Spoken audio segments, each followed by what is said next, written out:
अपने सांसद की करतूत पर इतरा रहे थे साहिब, कमल छाप सांसद उड़ा रहे थे मौज, हंसी ठिठोली पर लग गया पूर्ण विराम।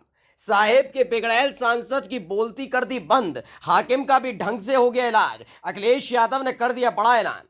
संसद में बदतमीजी करने वाले कमल छाप सांसद पर हो गई बड़ी कार्रवाई, अखिलेश यादव की मेहनत रंग लाई, बाबा भी रह गए दंग। संसद के अंदर जिस तरह से बीजेपी सांसद रमेश बिधूड़ी ने बीएसपी के सांसद दानिश अली से सलूक किया, उनके और उनके मजहब को निशाना बनाते हुए जिस तरह से गालियां दी, उस पर ठीक उनके पीछे बैठे दो पूर्व मंत्री ठहाके मार रहे थे, हंस रहे थे, ठिठोली कर रहे थे। वहीं जब बात रमेश बिधूड़ी पर कार्रवाई की आई तो लोकसभा स्पीकर ने भी सिर्फ रमेश बिधूड़ी को चेतावनी देकर छोड़ दिया। बस इसी बात पर अखिलेश यादव का पारा हाई हो गया। अखिलेश यादव ने एक झटके में बड़े बड़े धुरंधरों का पसीना छुड़ा दिया। सपा के 5 सांसदों ने मिलकर जो हालत कमल छाप सांसदों की संसद के अंदर कर दी, उसके बाद तो मजबूरन साहिब को भी घुटने टेकने पड़ गए। बुआ के सांसद के लिए मैदान में उतर आए अखिलेश यादव। बुआ करती रही बीजेपी से चिकनी चुपड़ी बातें, अखिलेश ने खड़ी कर दी खाट।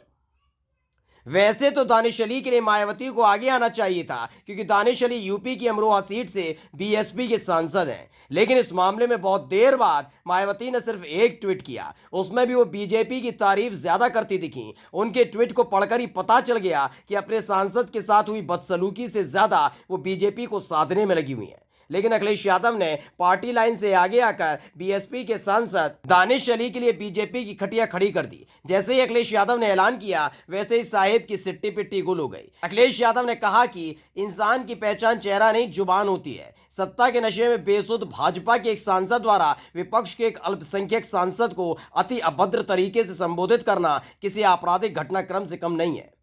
ये भाजपा की नकारात्मक राजनीति का निकृष्टतम रूप है, जिसमें अन्य भाजपाई सांसदों का हंसते हुए सम्मिलित होना दिखाता है कि ये किसी एक भाजपाई की गलती नहीं है, बल्कि ये भाजपा के अधिकांश सांसदों की निर्लज्जता का भीषण प्रदर्शन है।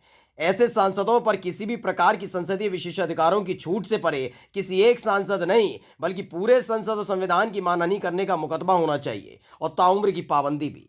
वही अंदर खाने की खबर है कि अब इस मुद्दे पर किसी भी कीमत पर अखिलेश यादव बीजेपी को बख्शने के मूड में कतई नहीं है। जहां एक तरफ संसद के अंदर अपने सांसदों को बीजेपी की हालत खराब करने में लगा दिया, तो वहीं यूपी विधानसभा के आने वाले सत्र में इस मुद्दे पर बाबा की हालत भी खराब करने की पूरी तैयारी में अखिलेश यादव जुट गए। क्योंकि जहां एक दिन पहले ही संविधान में से सोशलिस्ट और सेक्युलर जैसे शब्दों को हटा दिया गया, उसके दूसरे ही दिन साहिब के लाडले सांसद रमेश बिधूड़ी ने अपने पार्टी के संस्कारों को संसद में परोस दिया। जबकि सड़क पर खड़े होकर यही काम रमेश बिधूड़ी और बीजेपी के सांसद, विधायक और नेता करते रहे, जिनको हमेशा ही साहेब और उनके दिल्ली वाले जोड़ीदार ने समर्थन दिया। लेकिन इस बार जो गलती रमेश बिधूड़ी ने कर दी, वो बीजेपी के लिए भारी पड़ने वाली है। Special desk, the Lal news.